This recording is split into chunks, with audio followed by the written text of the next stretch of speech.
그러므로 내가 첫째로 권하노니 모든 사람을 위하여 간구와 기도와 도보와 감사를 하되 임금들과 높은 지위에 있는 모든 사람을 위하여 하라. 이는 우리가 모든 경건과 단정함으로 고요하고 평안한 생활을 하려 함이라. 이것이 우리 구주 하나님 앞에 선하고 받으실 만한 것이니 하나님은 모든 사람이 구원을 받으며 진리를 아는 데에 이르기를 원하시느니라. 하나님은 한 분이시오 또 하나님과 사람 사이의 중보자도 한 분이시니 곧 사람이신 그리스도 예수라. 그가 모든 사람을 위하여 자기를 대속물로 주셨으니 기약이 이르러 주신 증거니라. 이를 위하여 내가 전파하는 자와 사도로 세움을 입은 것은 참말이요 거짓말이 아니니 믿음과 진리 안에서 내가 이방인의 스승이 되었노라. 그러므로 각처에 있는 남자들이 분노와 다툼이 없이 거룩한 손을 들어 기도하기를 원하노라. 또 이와 같이 여자들도 단정하게 옷을 입으며 소박함과 정절로서 자기를 단장하고 따은 머리와 금이나 진주나 값진 옷으로 하지 않고 오직 선행으로 하기를 원하노라. 이것이 하나님을 경외한다 하는 자들에게 마땅한 것이니라. 아멘. 네, 오늘은 예수님처럼 이라는 제목으로 함께 하나님의 말씀을 나누도록 하겠습니다. 코로나 바이러스가 다시 확산되어서 한국 사회가 큰 어려움을 겪고 있습니다. 그리고 교회는 이번에 코로나 바이러스가 재확산되는 데 있어서 이제 좀 큰 통로가 됐죠. 그래서 사회적으로 심각한 지탄을 받고 있습니다. 기독교가 부패한 종교로 취급받는 것이 어제 오늘의 일이 아니지만 바이러스로 인해서 건강과 일상이 그리고 교육과 경제적인 부분에까지 심각한 타격을 받고 있는 최근에는 기독교에 대한 반감과 분노가 절정에 달해 있는 것을 우리가 볼 수가 있습니다. 그리고 기독교 내에서는 현재의 상황에 대한 평가가 갈라져 있습니다. 이 말씀은 나중에 한번 찾아보셨으면 좋겠는데요. 메모해 주셨다가 한편에서는 요한복음 15장 18절 19절 같은 말씀을 들어서 지금의 상황이 교회가 하나님께 속했기 때문에 하나님을 미워하는 세상이 교회 또한 미워하고 있는 것이다. 지나치게 교회를 이렇게 압박하고 정죄하고 이렇게 하는 것이다. 이렇게 평가를 하는 그런 의견들도 있고요. 또 한편에서는 베드로전서 2장 19절과 20절 같은 말씀을 들어서 지금의 상황은 부당하게 받는 고난이라기보다는 교회 스스로가 덕스럽게 행하지 않았기 때문에 그 결과로 이러한 평가와 비난을 받고 있는 것이다 라고 좀 그렇게 지금의 상황을 이해하고 있습니다. 이 두 말씀 모두 다 기억할 필요가 있어 보입니다. 그래서 좀 메모를 해주셨다가 나중에 한번 읽어보라고 말씀을 드린 건데요. 두 말씀을 모두 기억하되 우리가 세상에 우리에 대한 평가를 우리가 겸허하게 그리고 귀 기울여서 들어야 하는 것만은 분명하다는 생각이 듭니다. 이러한 상황 속에서 교회는 세상 가운데 있는 교회는 스스로를 어떤 존재로 어떤 정체성으로 인식하고 있어야 하는가? 과연 세상 속에서 교회는 어떤 역할을 해야 하는가? 그리고 그리스도인인 나는 어떻게 살아가야 하는가? 교회 자체를 불신하고 있는 한국 사회에서 교회는 어떤 방향을 잡고 나아가야 하는가와 같은 질문들이 중요한 질문으로 떠오르고 있고 때로는 그리스도인들이 이러한 질문들 가운데 혼란스러워하고 있는 것 같습니다. 이것이 무거운 주제이고 쉽지 않은 주제임에도 불구하고 우리가 다시 한번 교회에 대해서 그리고 세상 속에서 우리의 정체성과 우리의 역할이 무엇인지 우리가 왜 존재하는가 우리 역할이 무엇인가를 다시 한번 생각해 보고자 하는 이유는 우리가 하나님의 자녀들이기 때문에 책임감을 갖고 주님 옆에 서기 위함이고 그리고 지금의 상황을 직면해서 이 상황을 바라보시는 하나님의 마음을 우리가 느끼기 위해서이고 그리고 우리의 부르심과 정체성을 다시 한번 확인해서 하나님의 뜻을 따라서 흔들림이나 혼란 없이 걸어가기 위함입니다. 먼저 이 말씀을 나누기에 앞서서요. 우리 함께 예배드리는 분들께 흔들리지 마시기를 견고하게 믿음을 지키시기를 당부드리고 싶습니다. 비판이 있지만 낙심되지 마시고 위축되지 마시기 바랍니다. 그리고 교회나 현실의 실망에서 믿음을 잃지 마시기 바랍니다. 이럴 때에도 여전히 소망이신 주님께 믿음의 뿌리를 굳게 내리고 오히려 하나님 어떻게 걸어가야 합니까? 라고 묻고 하나님께서 우리에게 보여주신 그 걸음을 담대하고 굳건하게 계속해서 흔들림 없이 걸어가시기를 바랍니다. 혹시나 마음이 좀 이렇게 위축되고 힘들고 지쳤던 분들이 계시다면 힘을 내셨으면 좋겠습니다. 하나님 여전히 살아계시고 하나님께서 새롭게 하실 수 있는 분이십니다. 이 사실 우리가 흔들림 없이 믿었으면 좋겠습니다. 우리가 교회에 대해서 다시 한번 이야기를 할 때 판단하는 것이나 교만해지는 것, 분노하는 것이나 낙심하는 것은 우리의 목적이 아닙니다. 오늘 함께 말씀을 나눈 후에 우리의 초점이 하나님의 뜻이 이루어지도록 우리가 하나님께 기도하는 것, 그리고 그리스도인에게 합당한 삶의 자세, 그리고 교회로서의 정체성에 힘쓰는 것으로 그렇게 초점이 모아지기를 간절히 기도합니다.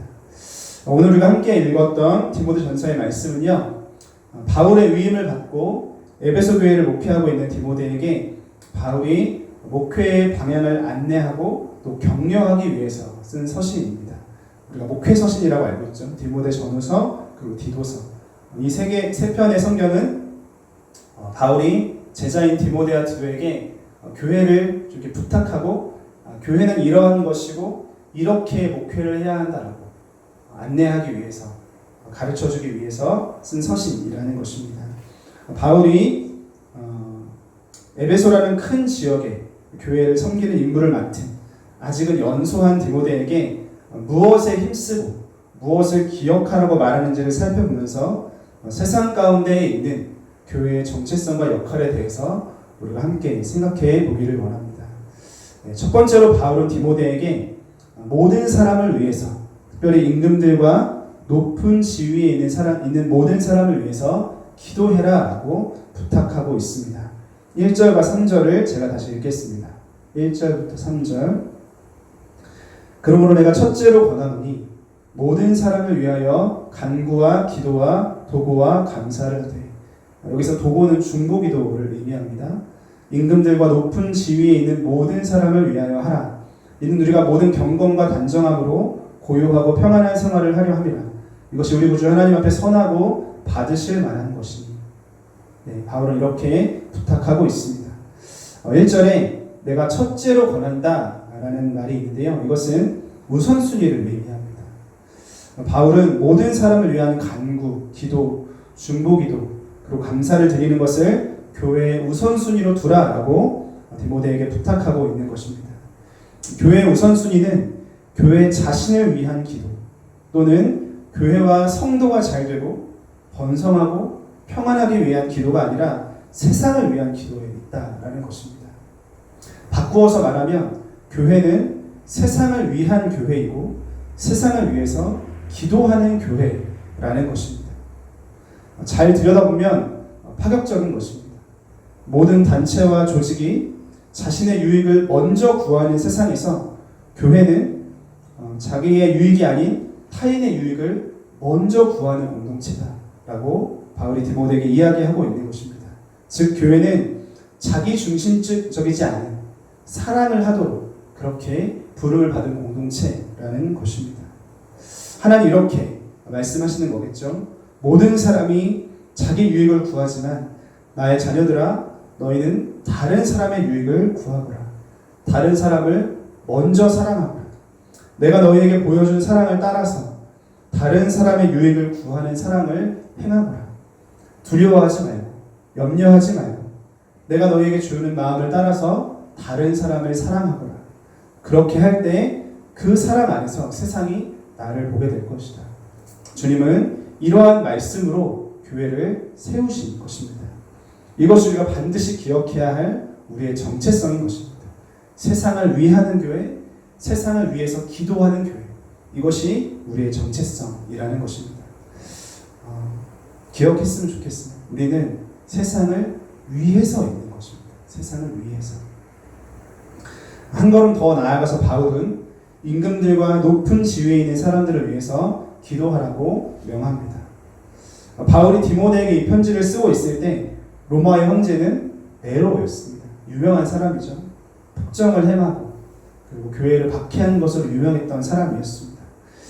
네로뿐만 아니라 이제 막 교회가 세워진 1세기 당시에 그리스도인 통치자는 아직 존재하지도 않았습니다. 그런데 이러한 상황에서 바울은 이교도인, 세속의 권력자들을 위해서 기도해라 디모데에게 말하고 있는 것입니다. 이 부분을 좀 기억했으면 좋겠는데, 바울은 세속세계의 중요한 역할을 그리스도인이 해야 된다 라거나 세속 권력의 교회의 지도를 받아야 한다 라는 식의 기독교 제국론을 주장하지 않았습니다. 다만 바울은 교회와 그리고 모든 사람이 경건과 단정하고 고요하고 평안한 가운데 생활할 수 있도록 세속의 권력자들을 위해서 기도하라 라고 말한 것입니다.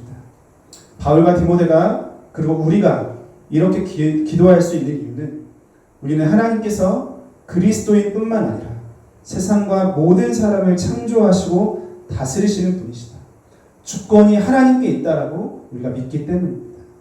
우리는 하나님의 주권이 세상의 모든 곳, 모든 영역에 미친다라고 믿습니다. 성경이 반복적으로 이것을 선포하죠. 세상의 모든 왕들, 모든 역사, 하나님의 주권 아래에 있는 것이다 라고 성경은 반복적으로 우리에게 이야기해주고 있습니다. 그리고 우리는 하나님의 그 선하신 통치에 기도로 동참하는 것입니다. 바울은 디모데에게 그것을 이야기해주고 있는 것이죠. 세상과 세속의 권력은 다 타락한 것이다, 이렇게 바라보는 것은 기독교적이지 않습니다. 이것은 기독교의 전통이 아니라는 것입니다. 오히려 기독교 전통은 세속의 정부와 왕국 또한 하나님의 궁극적인 주권 아래에 있다라고 믿습니다. 그렇기 때문에 우리는 기도하고 축복한다. 이것이 기독교의 전통이라는 것입니다. 그렇지만 오늘날의 상황은 어떻습니까? 교회가 세상을 위해 기도하고, 교회가 세상을 위하고, 교회가 세상을 사랑하고 있다고 그렇게 사람들이 인정하고 있습니까? 고마워하지 않더라도 최소한 교회는 자기 유익만을 구하는 집단은 아니야 라는 평가를 듣고 있는지 우리가 돌아봐야 하는 것입니다. 이번 주간에 좀 무거운 마음으로 지냈습니다. 이번 주간에 코로나 그리고 교회와 관련된 수많은 기사의 댓글들 안 보려고 해도 눈이 가더라고요. 자꾸 눈이 가고 보게 되고, 깊이 보진 않았어도 잠깐 봤는데 교회의 이기심을 한탄하는 댓글들이 굉장히 많았습니다. 교회의 이기심에 대해서 한탄하고, 보신 분들은 알겠지만 심한 말들도 있죠. 주로 이런 이야기들이었는데요. 우리 안전은 어떻게 하라는 겁니까? 다른 국민의 건강과 우리의 두려움은 안중에 없습니까? 이렇게 되묻는 이런 원성들이 곳곳에 있는 것을 볼 수가 있었습니다. 좀 어려운 말인데 이 말은 정치라는 단어가 굉장히 민감한 단어잖아요. 그때 좀 이렇게 평범한 말로 들어주세요. 정치적인 입장은 다를 수 있어요. 다 다를 수 있습니다. 왜냐하면 정치적인 입장이라는 것, 그리고 신학적인 입장이라는 것은 경험과 학습의 영향을 받아서 형성되고 변화하기도 때문에 그렇습니다. 그러나 그리스도인으로서 교회인 우리가 어떻게 하는 것이 사랑이지? 어떻게 하는 것이 예수님처럼 하는 것이지?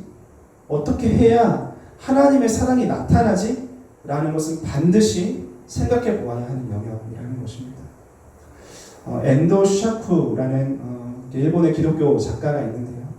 엔도 슈샤쿠가 쓴 소설 침묵에는 순교당하는 다른 신자들을 살리기 위해서 예수님이 그려진 성화를 밟는 행위를 하는 로드리고라는 사람이 나옵니다. 그 사람이 협박을 받는 거예요. 이 성화를 밟지 않으면 저 사람들을 죽이겠다. 굉장히 고민해요. 왜냐하면 이 성화를 밟는 것이 하나님께 대한 배교의 행위라고 그렇게 생각하고 있기 때문에 로드리고가 굉장히 주저합니다.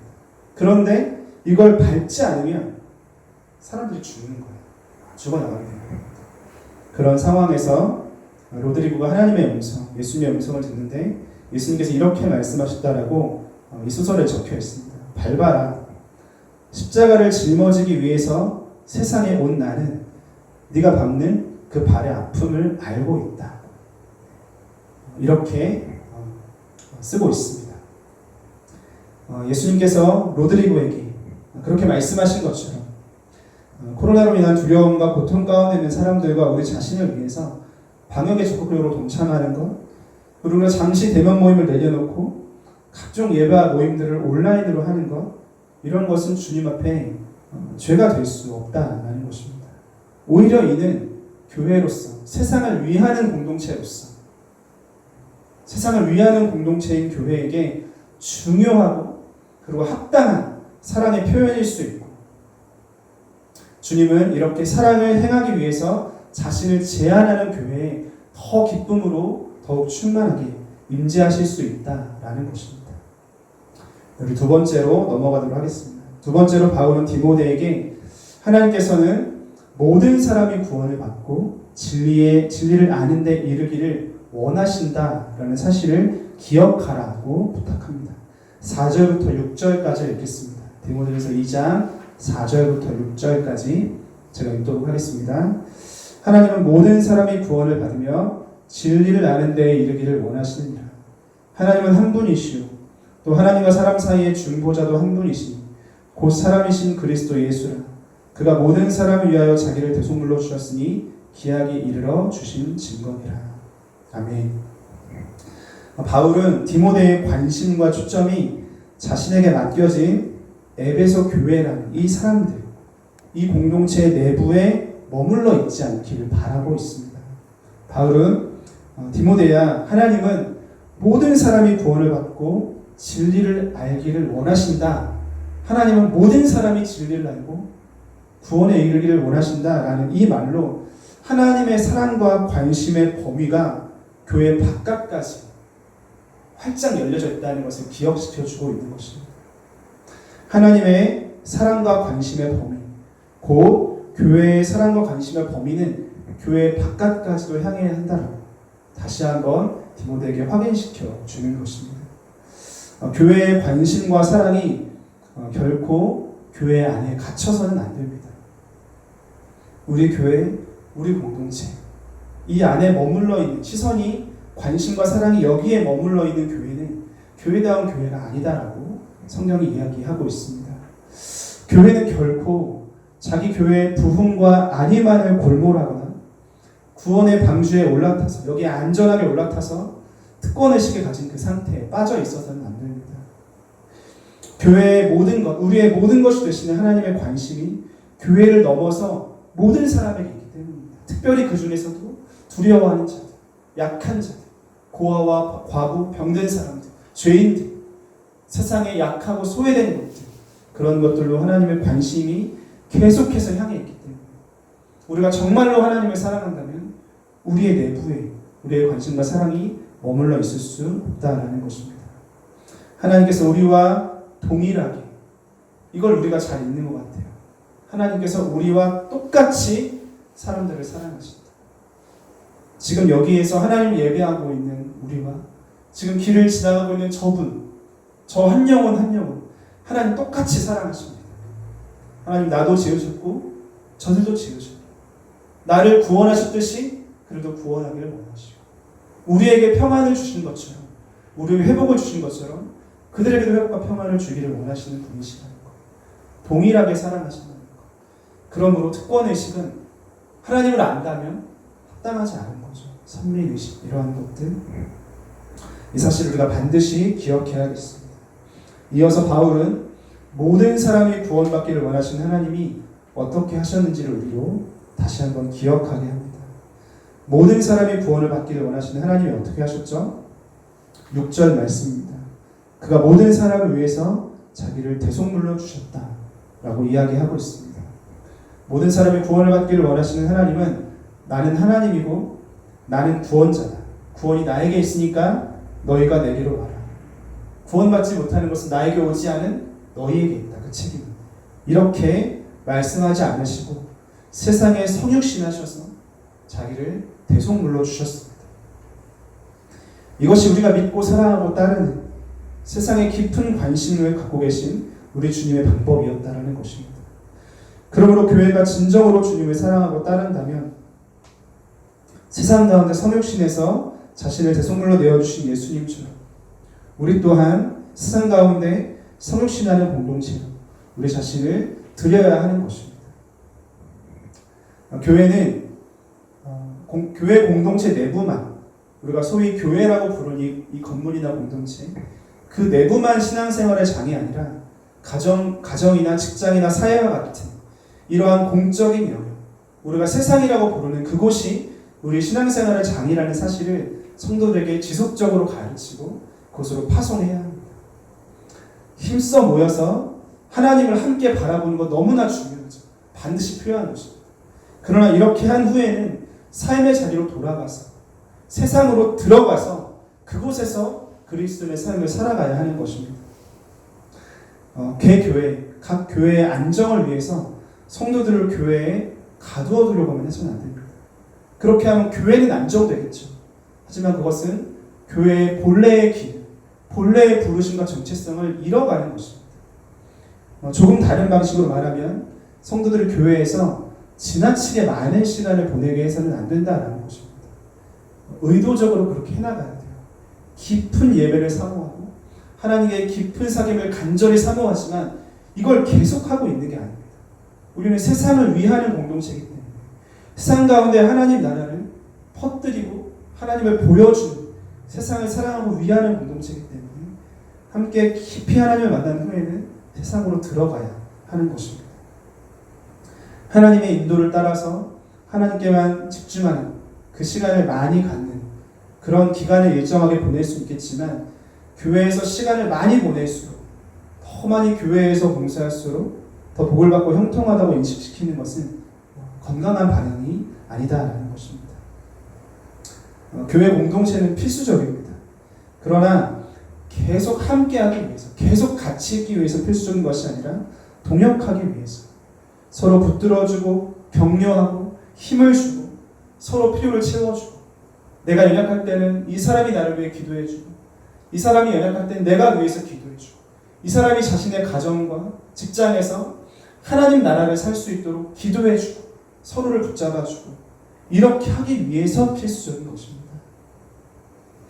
이것이 바른 방향이기 때문에 공적인 영역이 신앙생활에 있어서 정말로 중요한 영역이고 그곳에서 교회와 그리스도인이 살아계신 하나님께 속해 있다는 것을 인정받아야 하기 때문에 오늘날 상황이 뼈 아픈 것입니다.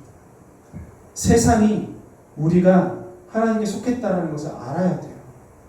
그게 교회의 부르심입니다. 우리를 통해서. 이런 말들을 너무 많이 듣죠. 교회와 그리스도인의 행실을 보니 하나님은 계시지 않은 것 같다. 기독교는 하나의 종교에 불과하다. 이런 평가를 많이 듣고 있습니다.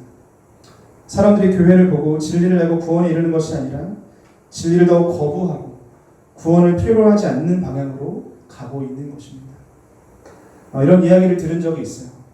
7, 80년대만 해도 소박한 시골에 이런 마을들에 다툼이 일어났다가 해결이 안 되면 막 싸우다가 막 논쟁을 벌여요. 한 사람이 탁 나서가지고 우리끼리는 해결도 안 되고 화해도 안 되니까 교회로 가서 목사님들 물어보자. 그런 결정 났다. 이런 이야기가 있었더라고요. 그렇게 말하고 사람들이 그래 그러자 이렇게 하고 우르르 교회로 몰려가는 이런 일들이 있었다라고 합니다. 실제로 얼마나 이런 일이 있었는지는 모르겠지만 지역 사회에서 신뢰와 인정을 받는 그러한 교회와 목회자들이 있었다라는 것을 잘 보여주는 이야기라고 생각됩니다. 우리가 회복해야 하는 것은 이런 일들입니다. 이런 일들. 우리를 통해 사람들이 진리를 알고 구원에 이르도록 이제라도 돌이켜서 무엇부터 잘못되었지 이렇게 차분하게 돌아봐야 돼요.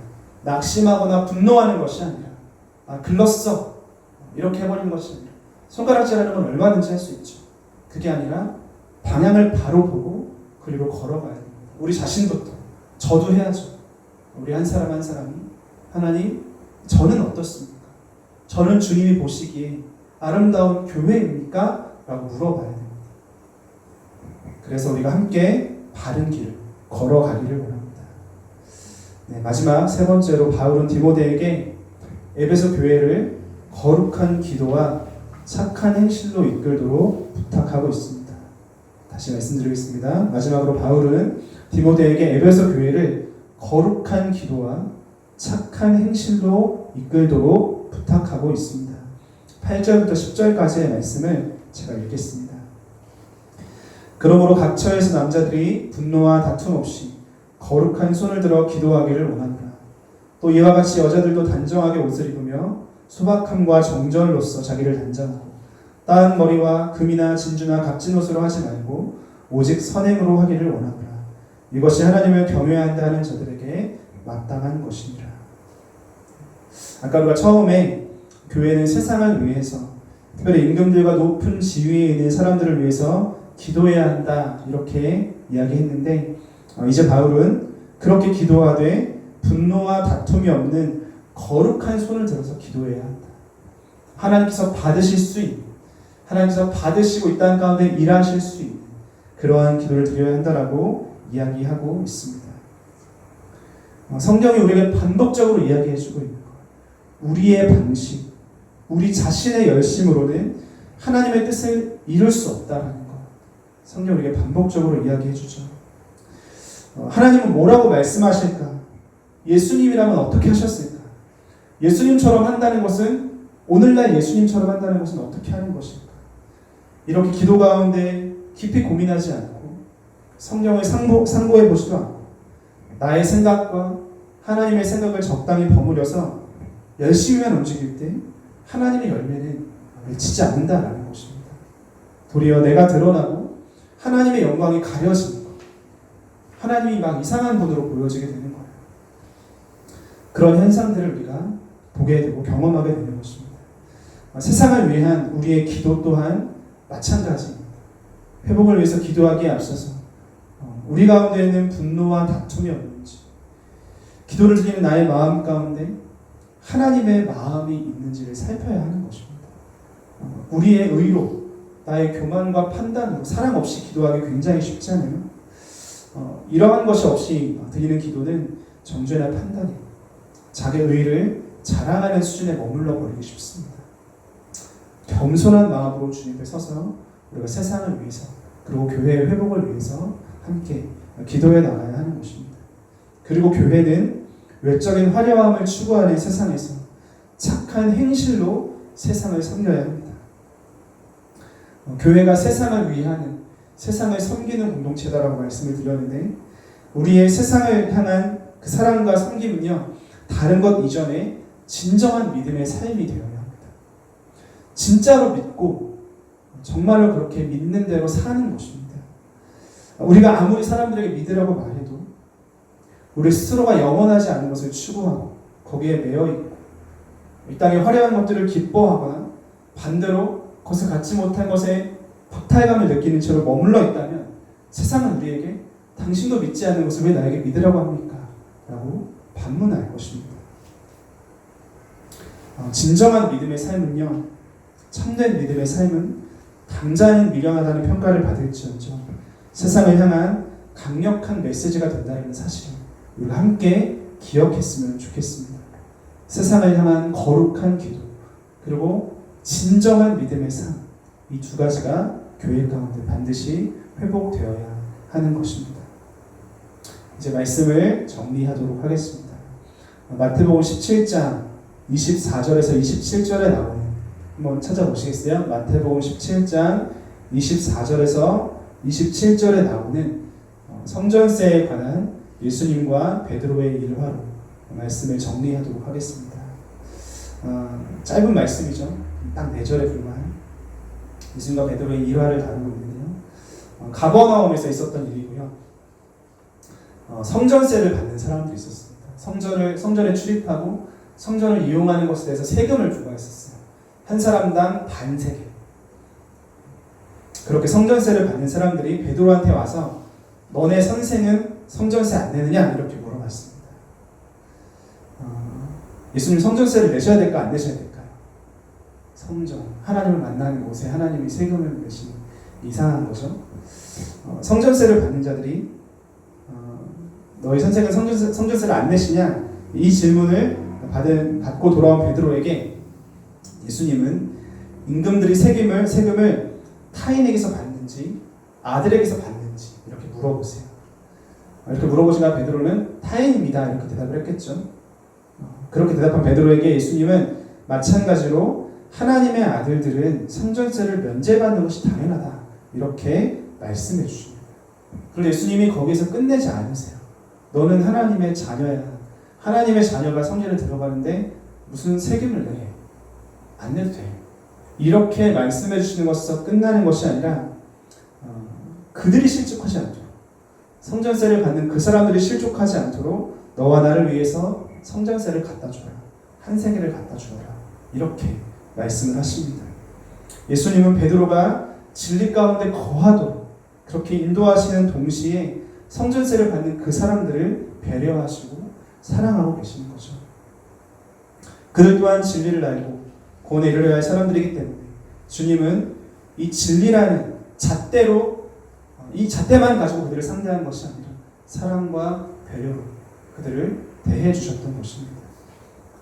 세상을 살고 있는 우리도, 세상 속에 들어와 있는 우리 교회 공동체도 이와 같이 예수님처럼 하기를 원합니다.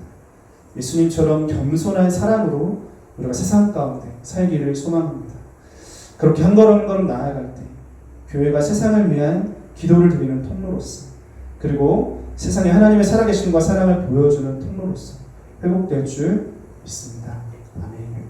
우리 같이 기도하는 시간을 갖도록 하겠습니다.